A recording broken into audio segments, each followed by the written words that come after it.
कसला विचार करताय हो? काय नाही, असंच. राग नाही ना आला तुम्हाला? छे हो, राग कशाला येईल? मी बाई माझ्या पोटात काही राहत नाही म्हणून बोलले हो. पुनर्वसू ही बोललाय ना तुमच्याशी? कशाबद्दल? ते त्याला काय शिकवण्याबद्दल विचारलंय वगैरे. होय. मग काय विचार केलाय तुम्ही? नाही, सध्या तरी मी नंदिनीच्या लग्नाचा विचार करतोय. म्हणजे अक्काबाईंना कळवायला हवं ना.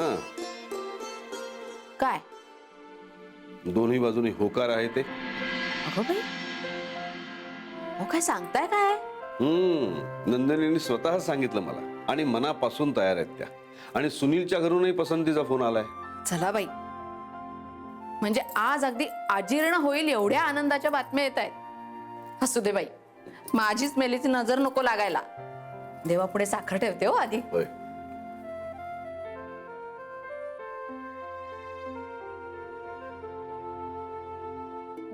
काय?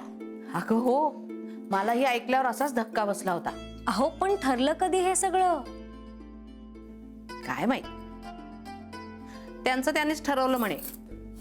अरे वा, किती बरं झालं नाही माई? पण हे खरं आहे ना? वासू प्लीज. मला त्या नंदिनीचं काहीही खरं वाटत नाही.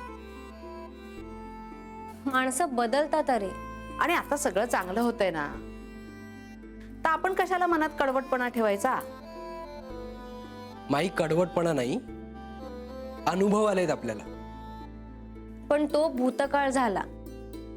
भूतकाळावरूनच शहाणं व्हायचं असतं. हो, पण म्हणून काय लोकांकडे सतत संशयाने बघायचं का आपण? मी त्या सुनीलशी बोलत नाही तोपर्यंत मला काहीही खरं वाटणार नाही. अरे पण त्यांच्या घरून यांनाच दूरध्वनी आला होता म्हणे. हो, तो फोन आला असेल याबद्दल मला शंकाच नाही, पण मला त्या नंदिनीचं काही खरं वाटत नाही. यावेळी सगळं खरं आहे. थांब, आधी मला सुनीलला विचारू दे फोन करून. बर, तुमचं चालू दे. मी आदित्य आणि कुमुदला आनंदाची बातमी सांगून येते.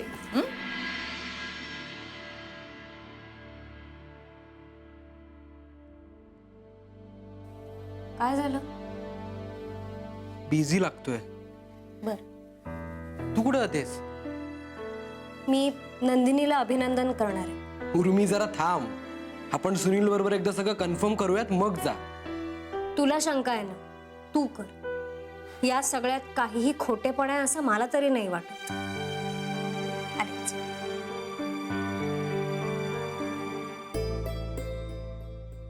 कुमुद, वंस,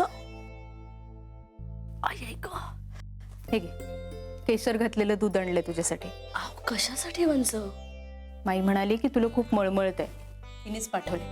हे गार दूध घेतलं की बरं वाटेल म्हणाली. खरं तर मला काहीच खायची प्यायची इच्छा होत नाही. पी, जरा बरं वाटेल. घे.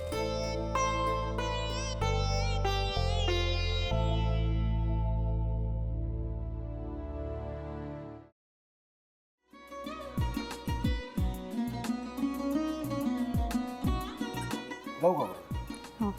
असाच लावू ना.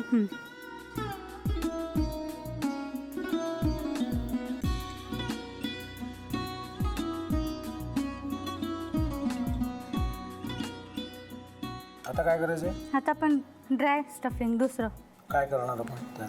आपण ह्याच्यात मेयोनीज न टाकता बाकीचे सगळे साहित्य टाकायचे. अच्छा, हे सगळं. ऋतू, माझा तर विश्वासच बसत नाहीये. म्हणजे अगं बहिणी आमचं लग्न व्हावं म्हणून किती प्रयत्न करत होते, आणि ते सगळं करताना ती शिवच्या आम्हाला माहिती पुरवते. नाही, मला नाही वाटत. गौरी, खूप चांगली असतो म्हणून तुला सगळं जगत चांगलं दिसतं, पण शिव उगाच बोलला असेल का? त्याच्यावर विश्वास नाहीये का तुझा? शिववर पूर्ण विश्वास आहे मी तुम्हाला, पण तो आता हे जे काही करतोय ना, म्हणजे निशा बहिणी समोर त्या राधिका सोबत फिरण्याचं नाटक वगैरे, ते त्याचा काही उपयोग होणार नाहीये. अगं असं कसं म्हणतो? अगं निलिमा, जतीन भाईंचा कॉल आहे. हो माहितीये. रिसीव कर ना. अगं बघ, कट झाला. आता तू रिसीव केला नाहीस म्हणून ते मला करतील. अब पुन्हा आला बघ. घे बघू. हे एक ना एक दिवस घडणारच होतं. आता मला कळलं तुम्ही 2 दिवस झाले काय सांगत होता ते. बनू हे संकेत असतात आणि हे ठरवून येत नसतात. मी बाहेर तुमची वाट बघते.